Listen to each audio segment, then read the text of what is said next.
ऋषि घोरी देखिते कैसी मूर्ति में तपस्या जैसी। बोले मुनि सुनु शैल कुमारी, करु कवन कारण तप भारी।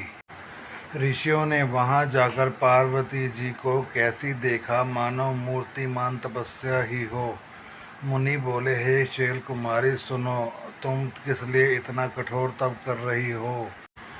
के ही अपराधों का तुम चह्यो, हम सन सत्य मर्मु किन कह्यो। कहत वचन मनु अति सकुचाई, हंसियो सुनि हमारी जड़ताई।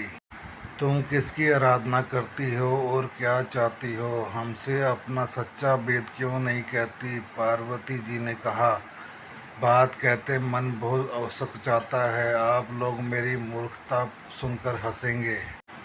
मनुहठ परा न सुने सिखावा, चहत बारी पर भीति उड़ावा। नारद कहा सत्य सोई जाना, बिनु पंख हम चही उड़ाना। मन ने जो हट पकड़ लिया है वह उपदेश नहीं सुनता और जल पर दीवार उठाना चाहता है। नारद जी ने जो कह दिया उससे सत्य जानकर मैं बिना ही पंख के उड़ना चाहती हूँ। देखो मुनि अविवेक हमारा, चाहियो सदा शिवई भरतारा। हे मुनियों, आप मेरा ज्ञान तो देखिए, मैं सदा शिव जी को ही अपना पति बनाना चाहती हूँ। सुनत वचन भी से ऋषि गिरि संभव तब देह, नारद कर उपदेश सुनी कयो विषव किस गेह। पार्वती जी की बात सुनते ही ऋषि लोग हंस पड़े और बोले, तुम्हारा शरीर पर्वत से ही तो उत्पन्न हुआ है, भला कहो तो नारद कहाँ उपदेश सुनकर आज तक किसका घर बसा है। दक्ष सुताएं उपदेश ही जाई, तिन फिर भवनु ना देखा आए। चित्र कर धर उर धाला, कनक कपीसु कर पुण्य हाला। उन्होंने जाकर दक्ष के पुत्र को उपदेश दिया था, जिससे उन्होंने फिर घर का मुंह नहीं देखा। चित्रकेतु के घर को नारद ने ही चौपट किया, फिर यही हाल हिरण्यकशिपु का हुआ था।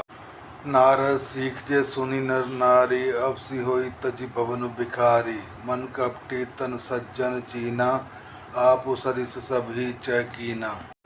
जो स्त्री पुरुष नारद की सीख सुनते हैं वे घर बार छोड़कर अवश्य ही भिखारी हो जाते हैं। उनका मन तो कपटी है, शरीर पर सज्जनों के चिन्ह हैं, वे सभी को अपने समान बनाना चाहते हैं। तेहि के वचन मान विश्वासा, तुम चयो पति सहज उदासा। निर्गुण नीलज कुबेश कपाली, अकुल अगे दिगंबर व्याली। उनके वचनों पर विश्वास मानकर तुम ऐसा पति चाहती हो जो स्वभाव से ही उदासीन, गुणहीन, निर्लज, बुरे वेश वाला, नर कपालों की माला पहनने वाला, कुलहीन, बिना घर बार का, नंगा और शरीर पर सांपों को लपेटे रखने वाला है। कहियो कवन सुख अस बर पायो, भले भूल ठग के बोराए। पंच कहे शिव सती बिहाई, पुण्य अब डरे मराए ताही। ऐसे वर के मिलने से कहो तुम्हें क्या सुख होगा। तुम उस ठग नारद के बहकावे में आकर खूब भूली। पहले पंचों के कहने से शिव ने सती से विवाह किया था, परंतु फिर उसे त्याग कर मरवा डाला। अब सुख सोवत सोच नहीं, भीख मांग भव खाई। सहज एकई के भवन कबू की नारी खटाई। अब शिव को कोई चिंता नहीं रही, भीख मांगकर खा लेते हैं और सुख से सोते हैं। ऐसे स्वभाव से ही अकेले रहने वालों के घर भी भला क्या कभी स्त्रियां टिक सकती हैं। अजु मानु कहा हमारा, तुम कहो बरु नीक विचारा। अति सुंदर सुचि सुखद सुशीला, गावे वे जासु जस लीला। अब भी हमारा कहा मानो, हमने तुम्हारे लिए अच्छा वर विचारा है। वह बहुत ही सुंदर, पवित्र, सुखदायक और सुशील है, जिसका यश और लीला वेद गाते हैं। दूषण रही सकल गुण राशि, श्रीपतिपुर बैकुंठ वनिवासी। अरबरु तुमरे मिलाबो आने, सुनत बहिसी कहे वचन भवानी। वह दोषों से रहित सारे सद्गुणों की राशि, लक्ष्मी का स्वामी और वैकुंठपुरी का रहने वाला है। हम ऐसे वर को लाकर तुमसे मिला देंगे। यह सुनते ही पार्वती जी हंसकर बोली, सत्य कहो गिर भव तनु एहा, हटना छूट छूट बरु देहा, कनकौ पुनि पशान्ते होई, जार्यो सहज न परिहरि सोई। आपने यह सत्य ही कहा कि मेरा यह शरीर पर्वत से उत्पन्न हुआ है, इसलिए हट नहीं छूटेगा। शरीर भले ही छूट जाए, सोना भी पत्थर से ही उत्पन्न होता है, सो वह जलाए जाने पर भी अपने स्वभाव को नहीं छोड़ता। नारद वचन न मैं परिहर्यो, बस्यो भवन उज्जर नहीं डर्यो, गुरु के वचन प्रीति न जेहि, सपने सुगम न सुख सिद्ध तेहि। अतः मैं नारद जी के वचनों को नहीं छोड़ूंगी, चाहे घर बसे या उजड़े, इससे मैं नहीं डरती। जिसको गुरु के वचनों में विश्वास नहीं है, उसको सुख और सिद्धि स्वपन में भी नहीं सुगम नहीं होती। महादेव अवगुण भवन, विष्णु सकल गुण धाम, जय कर मनोरम जाहि सन, तहि तहि सन काम। माना के महादेव जी अवगुणों के भवन हैं और विष्णु समस्त सद्गुणों के धाम हैं, पर जिनका मन जिसमें रम जाए उसको तो उसी से काम है। जो तुम मिलते हो प्रथम मुनीसा, सुनियो सिख तुमरे धरि सीसा, अब मैं जन्म संभहित हारा, को गुण दोषण करे विचारा। हे मनुष्यों, यदि आप पहले मिलते तो मैं आपका उपदेश सिर माथे पर रखकर सुनती, परंतु अब तो मैं अपना जन्म शिव जी के लिए हार चुकी, फिर गुण दोषों का विचार कौन करे। जो तुमरे हट हृदय विशेषी, रही न जाए बिनु किए विशेषी, तो कत कही आंसू नाही, बर कन्या अनेक जग माही। यदि आपके हृदय में बहुत ही हट है तो विवाह की बातचीत बरेखी किए बिना आपसे रहा नहीं जाता। तो संसार में वर कन्या बहुत हैं, खिलवाड़ करने वालों को आलस्य नहीं होता, और कहीं जाकर कीजिए। जन्म कोटि लगी रगर हमारी, भैरव शंभु नाता रहे कुवारी, तजे न नारद कर उपदेशु, आप गई संत बार महेशु। मेरा तो करोड़ों जन्म तक यही हट रहेगा कि या तो शिव जी को वरूंगी, नहीं तो कुंवारी ही रहूंगी। स्वयं शिव जी 100 बार कहें तो भी नारद जी के उपदेश को नहीं छोड़ूंगी। मैं पाप प्रयोग कई जगदम्बा, तुम गृह गवनु भयो विलंबा, देखी प्रेम बोले मुनि ज्ञानी, जय जय जय जगदम्बिके भवानी। जगत जननी पार्वती जी ने फिर कहा कि मैं आपके पैर पड़ती हूँ, आप अपने घर जाइए, बहुत देर हो चुकी। शिवजी में पार्वती का ऐसा प्रेम देखकर ज्ञानी मुनि बोले, हे जगत जननी, हे भवानी, आपकी जय हो जय हो। तुम माया भगवान शिव, सकल जगत पितु मातु, नाय चरण सिर मुनि चले, पुनि पुनि हर्षित गातु।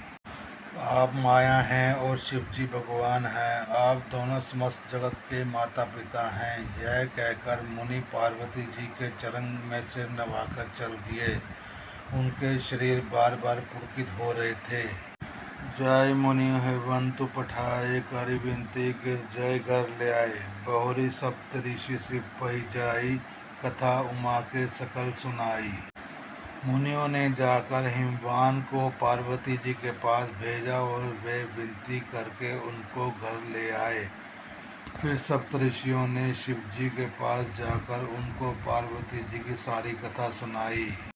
भय मगन शिव सुनत स्नेहा, हर्षित सप्तऋषि गवने गेहा, मन थिर करी तब शंभु सुजाना, लगे करण रघुनायक ध्याना। पार्वती जी का प्रेम सुनते ही शिवजी अनंत मगन हो गए। सप्तऋषि प्रसन्न होकर अपने घर ब्रह्मलोक को चले गए। तब सुजान शिवजी मन में स्थिर करके श्री रघुनाथ जी का ध्यान करने लगे। तारकु असुर भय तेहि काला, भुज प्रताप बल तेज विशाला, तेहि सब लोक लोकपति जीते, भय देव सुख संपत्ति रीते। उसी समय तारक नाम का असुर हुआ, जिसकी भुजाओं का बल, प्रताप और तेज बहुत बड़ा था। उसने सब लोक और लोकपालों को जीत लिया। सब देवता सुख और संपत्ति से रहित हो गए। अजर अमर सो जीती न जाय, हारे सुर करि विविध लड़ाई। तब विरज सन जाय पुकारे, देखे विधि सब देव दुआहारे। वह अजर अमर था, इसलिए किसी से जीता नहीं जाता था। देवता उसके साथ बहुत तरह की लड़ाइयाँ लड़कर हार गए। तब उन्होंने ब्रह्मा जी के पास जाकर पुकार मचाई। ब्रह्मा जी ने सब देवताओं को दुखी देखा। सब सन कहा बुझाए विधि, धनुष निधन तब होई। शंभु शुक्र सबूत सुत, यही जितेरन सोई। ब्रह्मा जी ने सबको समझाकर कहा, इस दैत्य की मृत्यु तब होगी जब शिव जी के वीर्य से पुत्र उत्पन्न हो। इसको युद्ध में वही जीतेगा।